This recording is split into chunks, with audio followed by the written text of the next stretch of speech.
Swami Ramanand Bharti junior college Tasgaon से मैं SJ. Vasave Hindi अध्यापक।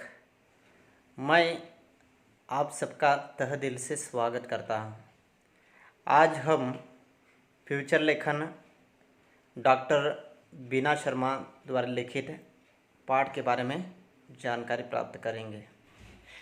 आगे हम पाठ परिचय देखते हैं।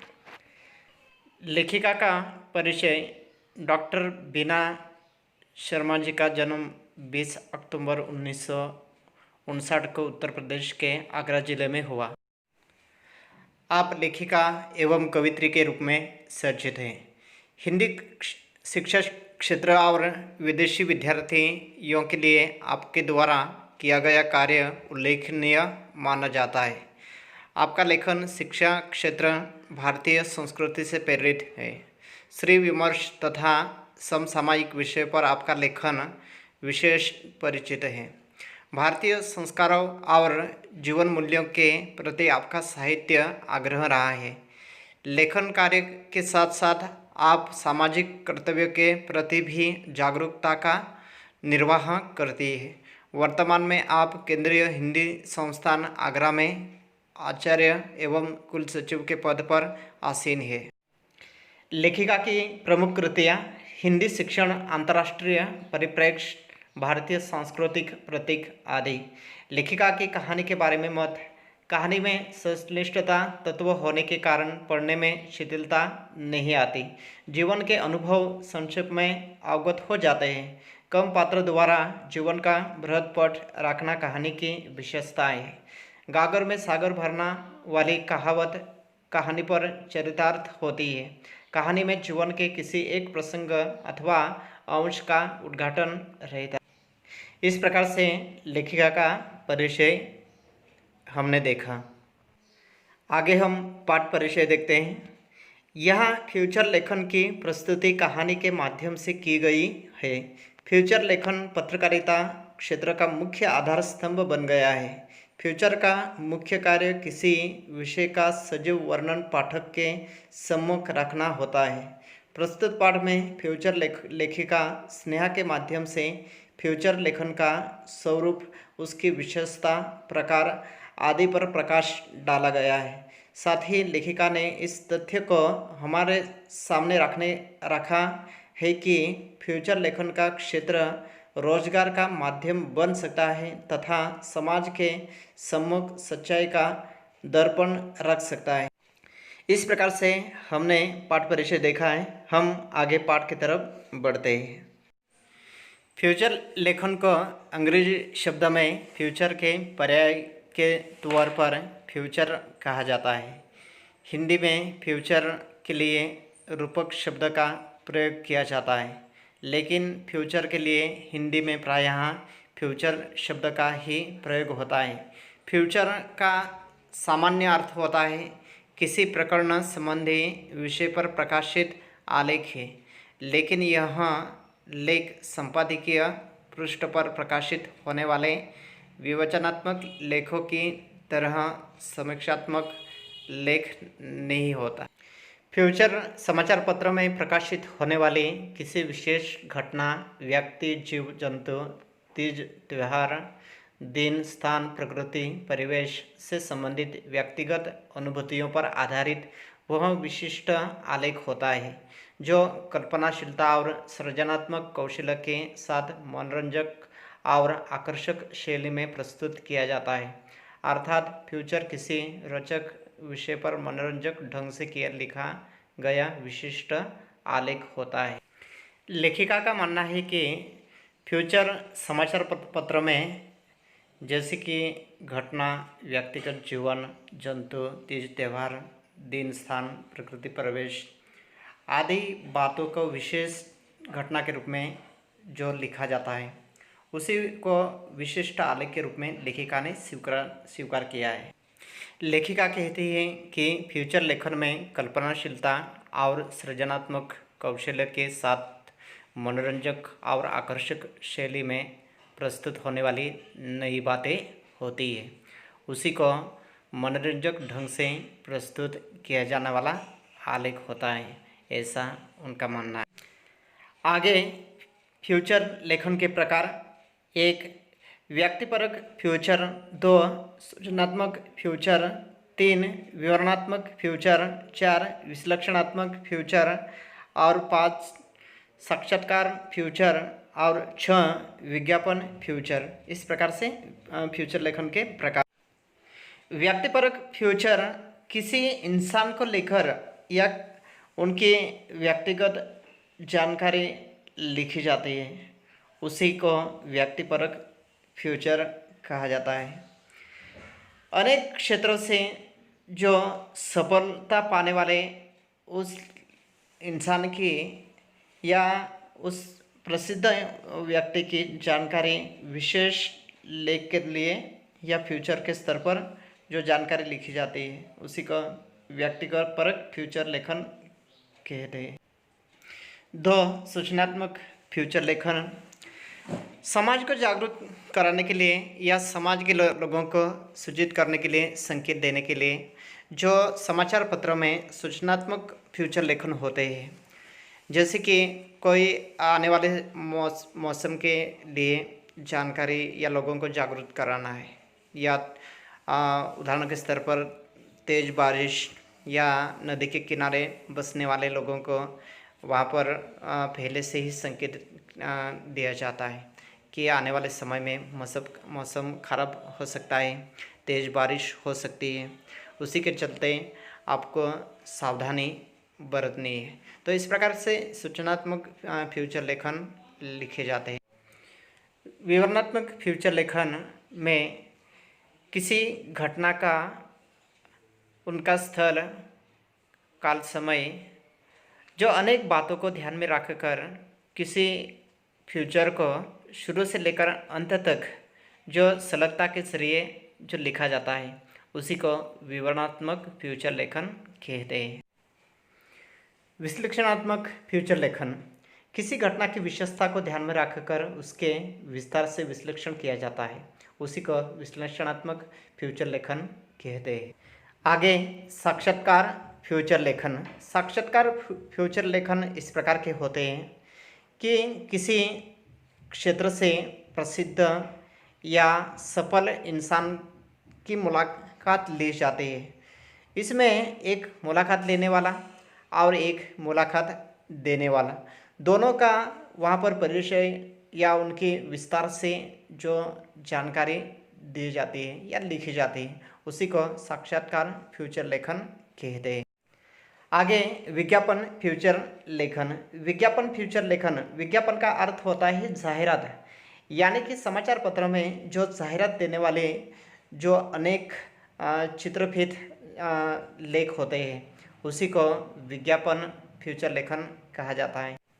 इस प्रकार से हमने फ्यूचर लेखन के प्रकार के बारे में जानकारी प्राप्त की। हम आगे फ्यूचर लेखन की विशेषता की तरफ आगे बढ़ते हैं। फ्यूचर लेखन की विशेषताएं: 1. किसी घटना की सत्यता या तथ्यता फ्यूचर का मुख्य तत्व होता है। एक अच्छे फ्यूचर को किसी सत्यता या तथ्यता पर आधारित होना चाहिए। 2. फ्यूचर का विषय समसामयिक होना चाहिए। 3. फ्यूचर का विषय रोचक होना चाहिए या फ्यूचर को किसी घटना के दिलचस्प पहलुओं पर आधारित होना चाहिए।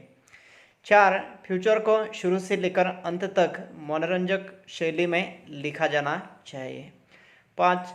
फ्यूचर को ज्ञानवर्धक, उत्तेजक और परिवर्तन सूचक होना चाहिए। 6. फ्यूचर लेखन किसी घटना के सत्यता तथा तथ्य को अपनी कल्पना का पुट देकर फ्यूचर में तब्दील करता है। 7. फ्यूचर को सीधा सपाट ना होकर चित्रात्मक होना चाहिए। और 9.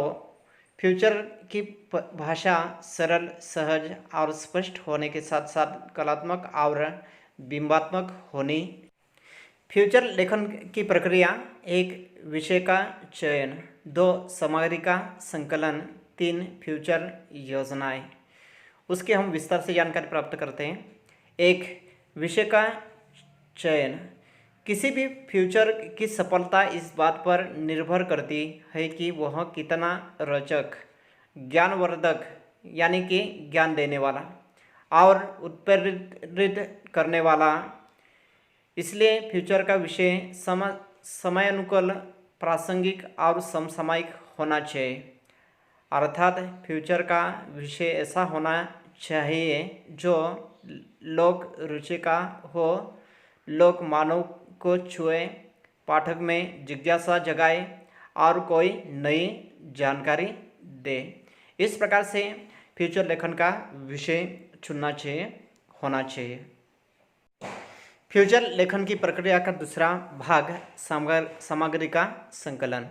फ्यूचर का विषय तय करने के बाद दूसरा महत्वपूर्ण चरण है विषय संबंधी सामग्री का संकलन। उचित जानकारी और अनुभव के अभाव में किसी विषय पर लिखा गया फ्यूचर उबाऊ हो सकता है। विषय से संबंधित उपलब्ध पुस्तकों, पत्र पत्रिकाओं से सामग्री जुटाने के अलावा फ्यूचर लेखक को बहुत सामग्री लोगों से मिलकर कई स्थानों में जाकर जुटानी पड़ सकती है।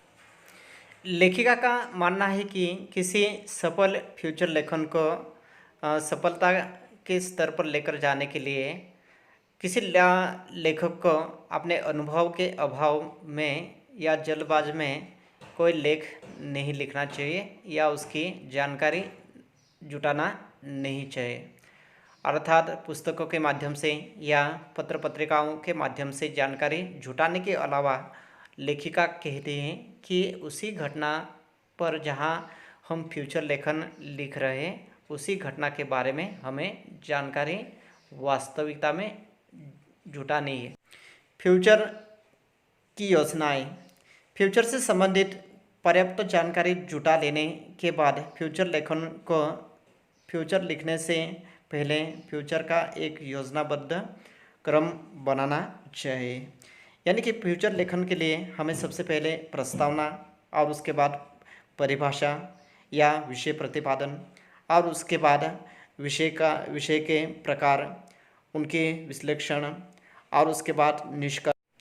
इस प्रकार से क्रम लगाने की आवश्यकता होती है, तब जाकर फ्यूचर लेखन सफल हो सकता है। आगे फ्यूचर लेखन की संरचनाएं। 1. विषय प्रतिपादन या भूमिका। 2. विषय वस्तु की व्याख्या या परिभाषा। 3. निष्कर्ष। उसकी जानकारी हम विस्तार से प्राप्त करते हैं। 1. विषय प्रतिपादन या भूमिका। फ्यूचर लेखन की संरचना के इस भाग में फ्यूचर के मुख्य भाग में व्याख्यात करने वाले विषय का संक्षिप्त परिचय या सार दिया जाता है। इस संक्षिप्त परिचय या सार की कोई प्रकार से शुरुआत हो सकती है। किसी प्रसिद्ध कहावत या उक्ति के साथ विषय की शुरुआत हो सकती है। केंद्रीय पहलू का चित्रात्मक वर्णन करके, घटना की नाटकीय प्रस्तुति करके, विषय से संबंधित कुछ रोचक सवाल पूछकर मीका का आरंभ किसी भी प्रकार से किया जाए। इसकी शैली रोचक होनी चाहिए। मुख्य विषय का परिचय इस तरह देना चाहिए कि वह पूर्ण भी लगे, लेकिन उसमें ऐसा कुछ छूट जाए जिसे जानने के लिए पाठक पूरा फ्यूचर पढ़ने को बाध्य हो जाए। लेखिका का मानना है कि फ्यूचर लेखन का विषय प्रतिपादन या प्रस्तावना इस प्रकार से होनी चाहिए कि जो विषय हम फ्यूचर लेखन के लिए चुन रहे हैं उसके लिए उसकी रूपरेखा, उसका ढांचा एक तिहाई के रूप में जो पाठकों के सामने प्रस्तुत करना। पाठक को हमें उस अपने विषय पर प्रतिपादन से या प्रस्तावना से बाध्य कर देना है कि इस पाठ में क्या है और उस पाठ को पढ़ने के लिए वो तैयार हो जाए। फ्यूचर लेखन की संरचना का दूसरा भाग विषय वस्तु की व्याख्या या परिभाषा। फ्यूचर की भूमिका के बाद फ्यूचर के विषय या मूल संवेदना की व्याख्या की जाती है। इस चरण में फ्यूचर के मुख्य विषय के सभी पहलुओं को अलग अलग व्याख्यात किया जाना चाहिए, लेकिन सभी पहलुओं की प्रस्तुति में एक प्रत्यक्ष या अप्रत्यक्ष क्रमबद्धता होनी चाहिए। फ्यूचर को दिलचस्प बनाने के लिए फ्यूचर में मार्मिकता, कलात्मकता, जिज्ञासा, विश्वसनीयता, उत्तेजनता, नाटकीयता आदि का समावेश करना चाहिए। फ्यूचर की संरचना का तीसरा भाग, निष्कर्ष। फ्यूचर संरचना के इस चरण में व्याख्यात मुख्य विषय की समीक्षा की जाती है। इस भाग में फ्यूचर लेखक अपने विषय को संक्षिप्त रूप में प्रस्तुत कर पाठकों की समस्त जिज्ञासाओं को समाप्त करते हुए फ्यूचर को समाप्त करता है। साथ ही वह कुछ सवालों को पाठकों के लिए अनुत्तरित भी छोड़ सकता है और कुछ नए विचार सूत्रों पाठकों से सामने रख सकता है, जिससे पाठक उन पर विचार करने को बाध्य हो सके। फ्यूचर संरचना से जुड़े अन्य महत्वपूर्ण पहलू हम आगे देखेंगे। फ्यूचर लेखन में शीर्षक का महत्वपूर्ण स्थान होता है। किसी संरचना का यह एक जरूरी हिस्सा होता है और यह उसकी मूल संवेदना या उसके मूल विषय का बोध कराता है। फ्यूचर का शीर्षक मनोरंजक और कलात्मक होना चाहिए, जिससे वह पाठकों में रोचकता उत्पन्न कर सके।